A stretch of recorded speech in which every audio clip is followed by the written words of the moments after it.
Let's get right to Chad Pergram on the phone to explain what went down while you were sleeping to reach this deal to fund DHS. Chad.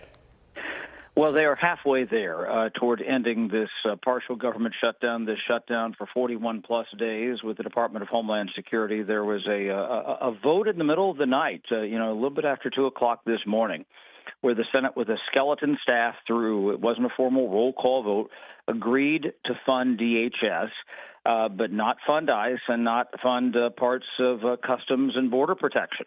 To some degree, people might say, well, what did both sides get? Well, these lines at the airports were just starting to be untenable. We continue to be at war with Iran, and there's concern about terrorism, and they just felt that they had to open up DHS. We're into this spring travel season. These lines of 3 and 4 and 5 hours at the airports were just not working. They were concerned about security. They were concerned about people not getting paid, as TSA was facing a second full paycheck.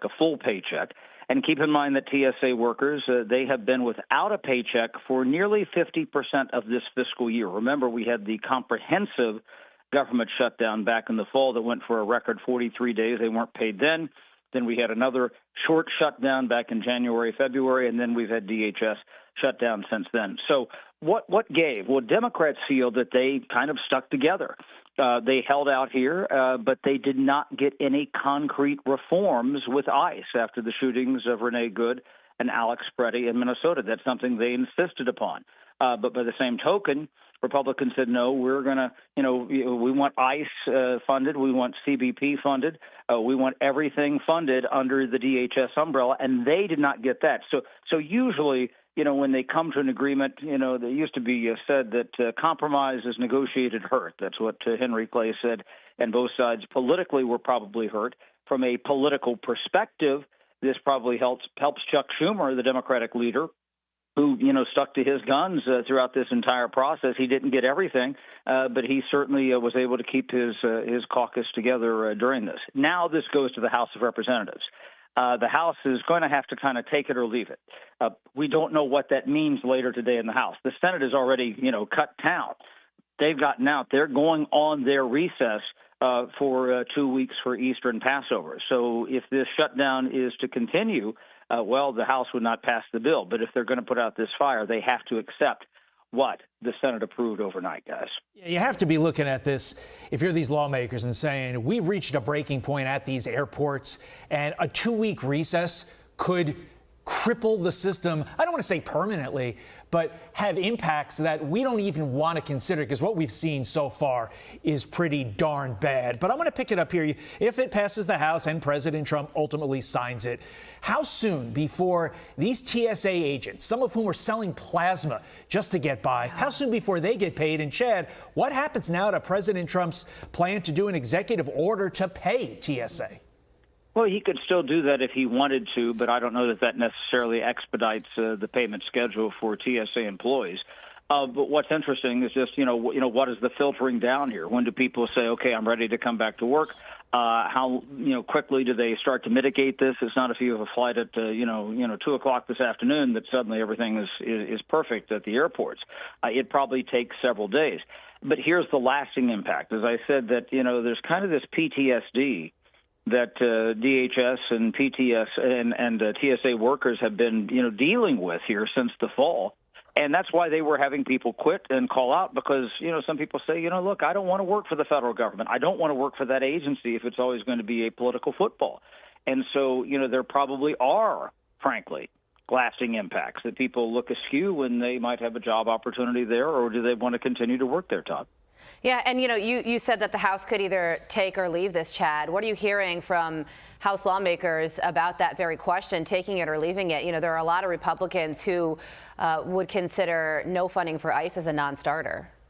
Well, guess what? It's about the math. They're going to have some combination of Democratic and Republican votes, especially if they're going to move this through a special process, an expedited process called suspension. If you go through the suspension process where you suspend the rules, which is something they do all the time. This is not really, a backdoor thing, but it's just a process they go through on a regular basis in the House, but it means you need 2/3. That means you need, a lot of Republicans and a lot of Democrats.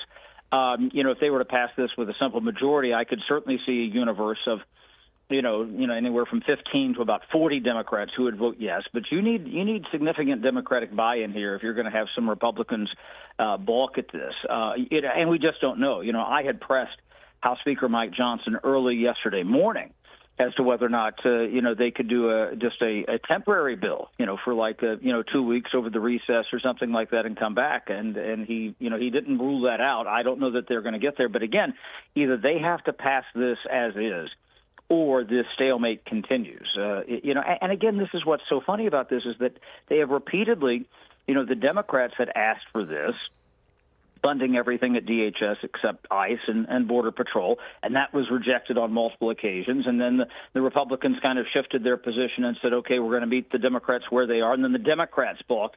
The politics of this have really been, hard to keep up with, and frankly, pretty inconsistent on both sides of the aisle because both sides have said we want A, and then the other side has said that, and then the other side has switched it around on them. So it's been pretty weird. It's been a very odd shutdown, as most shutdowns are. But here's the bottom line: there are only so many exits on the political interstate, and if they didn't take this exit in the Senate, they were going to be shut down for at least another 2 weeks, and who knows how bad this crisis was going to get at the airports.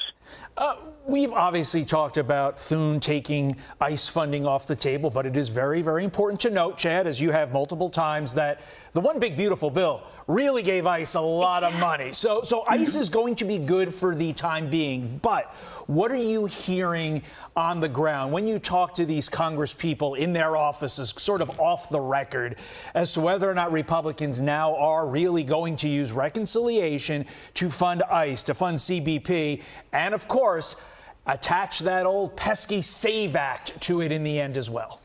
Well, the first two-thirds of what you said is absolutely right. Let me start backwards here. The SAVE Act deals with the voting provisions, the Save America Act. It's going to be very hard to shoehorn that in to budget reconciliation because that is a policy matter. And there are some people who can argue if we put money to it, it has to be money if it's going to be in budget reconciliation and be, inoculated from a filibuster. Okay, if they're able to do that, fine. They might get that past the Senate parliamentarian. But most Republicans, even Andy Harris, the chairman of the Freedom Caucus in the House for the Republican representative from Maryland, said he didn't think it would work that way.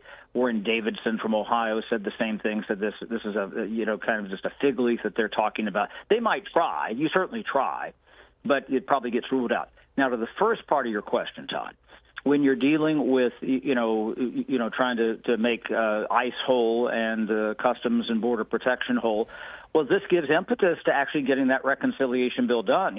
House Speaker Mike Johnson had pushed a reconciliation bill for a while. John Thune, the Republican leader in the Senate, was a little skeptical of that. But now this pretty much compels them to do that, and that will be the next big thing that they have to do. And there will be some things that Republicans certainly want to get into that bill to make the kind of the exclamation point on their legislative achievements for the year as they go into the midterms this fall.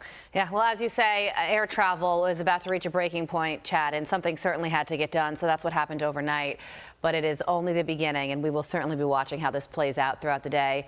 Chad Pergram live for us. Thank you so much. Burning that midnight oil. Get some sleep, Chad. Again, Chad, we appreciate you as always. Be sure to like and subscribe for all the Fox News latest on YouTube and catch full shows streaming now on Fox One.